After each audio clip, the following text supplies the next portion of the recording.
रसिया की गवर्नमेंट का स्टेटमेंट आया है जिसमें उसने कहा है कि आज के दिन रसिया का कंट्रोल वाला इलाका लिस्क्यांस्क, वहाँ पर 28 लोगों की मौत हो गई है और ये मौत का कारण यूक्रेन की सेलिंग है।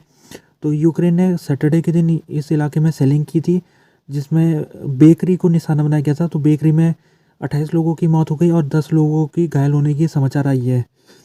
तो ये जो इलाका है लेस्कियांस्क, ये इंटरनेशनली देखा जाए तो ये यूक्रेन का इलाका है, लेकिन जब से लड़ाई शुरू हुई है तब से इस इलाके में रसिया ने ऑक्यूपाई कर रखा है। अभी तक यूक्रेन की गवर्नमेंट ने इसके ऊपर कोई स्टेटमेंट जारी नहीं किया है। और ये जो हमला है ये इस महीने का जो जनवरी में हुआ था, इससे पहले हमला, और उसमें भी एक मार्केट को निशाना बनाया गया था दोनबास का इलाके में, जिसमें 20 से ज़्यादा लोगों की मौत हो गई थी। तो वहाँ पर भी यूक्रेन के ऊपर आरोप लगा था कि यूक्रेन ने मिसाइल अटैक किया था मार्केट के अंदर। तो रसिया ने उस हमले को टेररिस्ट हमला की उपाधि दी थी। और आज भी रसिया की जो सरकार है उसने यूक्रेन का जो अटैक है उसको उसने एक टेररिस्ट हमले का नाम से उसको बुलाया है। जो यूक्रेन के प्रेसिडेंट है वोलोदिमीर ज़ेलेंस्की, वो बॉर्डर में पहुंचे हुए, वहाँ पर साउथ ईस्टर्न फ्रंट लाइन में आज वो गए थे। वहाँ उन्होंने यूक्रेन की जो सैनिक है उनसे उन्होंने बातचीत की, कुछ सैनिकों को उन्होंने मेडल भी दिया। वहाँ पर जाके उन्होंने जो जयपुरिया क्षेत्र है उसका मेयर को भी चेंज कर दिया है। अब नया मेयर बन गया वहाँ पर और नया मेयर का नाम है इवन फेदोरोव। तो ये जो विजिट है आज के दिन जेलेंस्की की, वो इसलिए भी खास हो जाती है क्योंकि जो जेलेंस्की है उनके जो अपने सेनाध्यक्ष है जालुजनी, उनके साथ संबंध इस समय तनावपूर्ण चल रहे। और जालुजनी, ऐसी खबर निकल रही है कि जालुजनी को हटाने की कोशिश की जा रही है। तो ऐसे मौके में जेलेंस्की जब यात्रा करने वो पहुँचे बॉर्डर में, और तो उनका ऐसा लगता है कि वो अपना जो सपोर्ट है उसको बढ़ाना चाह रहे हैं, वो दिखाना चाह रहे हैं कि अगर वो जालुजनी को अगर हटा भी दे जनरल पद से तो भी कोई बड़ा असर नहीं होने वाला है। ये वो दिखाने की कोशिश कर रहे हैं आज के दिन। रसिया का एक पायलट है Tu-95 बॉम्बर पायलट, इसकी हत्या कर ली गई थी आज। और ये रसिया सिटी ऑफ एंजल में इसके ऊपर हमला किया गया था। और इसके ऊपर हमला जिसने किया था वो यूक्रेन ने उसको हायर कर रखा था उस व्यक्ति को। और यूक्रेन की जो इंटेलिजेंस है GUR, उसने उस हायर कर रखा था और उस हमलावर ने इस जो पायलट है उसकी हत्या की है। तो ये जो पायलट है ये कमांडर आए Tu-95 स्ट्रेटेजिक बॉम्बर यूनिट का ये कमांडर था और इसका नाम था ओलेग सर्गजीव स्ट्रोचोप। अभी तक पता नहीं है कि जो पायलट है इसकी मौत हो गई है कि घायल है। इसकी अभी जो यूक्रेन की इंटेलिजेंस है उसका अभी जांच कर रही है। और जो ये पायलट है इसके ऊपर यूक्रेन ने इसलिए इसके ऊपर अटैक किया है, इसको निशाना इसलिए बनाया क्योंकि ये इसके ऊपर यूक्रेन सरकार कह रही है कि इसने हमारे जो क्षेत्र है उसमें इसने बमबारी की थी।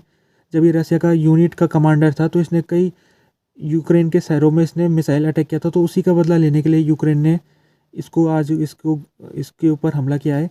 और जो GUR एजेंसी है, यूक्रेन की इंटेलिजेंस एजेंसी, उसने आज के दिन स्टेटमेंट जारी किया जिसमें उसने कहा है कि जितने भी रसिया में लोग छुपे हुए हैं, चाहे वो कहीं भी छुप जाए, जिसने हमारे देश को निशाना बनाया, हमारे देश के ऊपर नागरिकों की हत्या की हमारे देश की, हम उनको नहीं छोड़ने वाले हैं।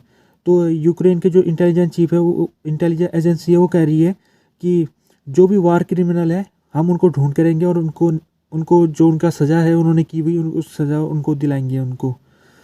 US हाउस ऑफ रिप्रेजेंटेटिव, ये लोअर हाउस है US का। और ये पिछले आने वाले कुछ दिनों में ये वोटिंग होने वाली है यहाँ पर। और जो वोटिंग होगी वो इसराइल को लेके है। इसराइल को $17.6 बिलियन की सहायता देने के लिए ये यहाँ पर प्रस्ताव को ऊपर वोटिंग होगी।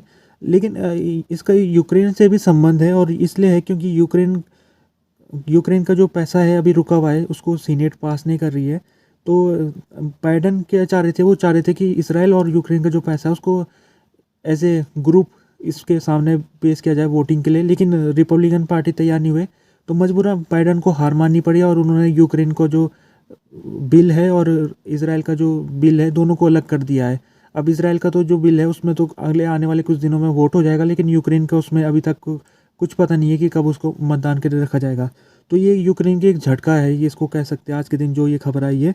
और जैसे कि रिपब्लिकन पार्टी अभी यूक्रेन के लिए जो पैसा है उसको अब अभी तक सपोर्ट नहीं कर रही है। और वो कह रही है कि पहले जो अमेरिका सरकार है वो बॉर्डर इशू को सॉल्व करे। जो US और मैक्सिको की जो बॉर्डर लगती है, पहले उस बॉर्डर को सिक्योर करे, तब जाके वो यूक्रेन को कुछ हेल्प करेंगे।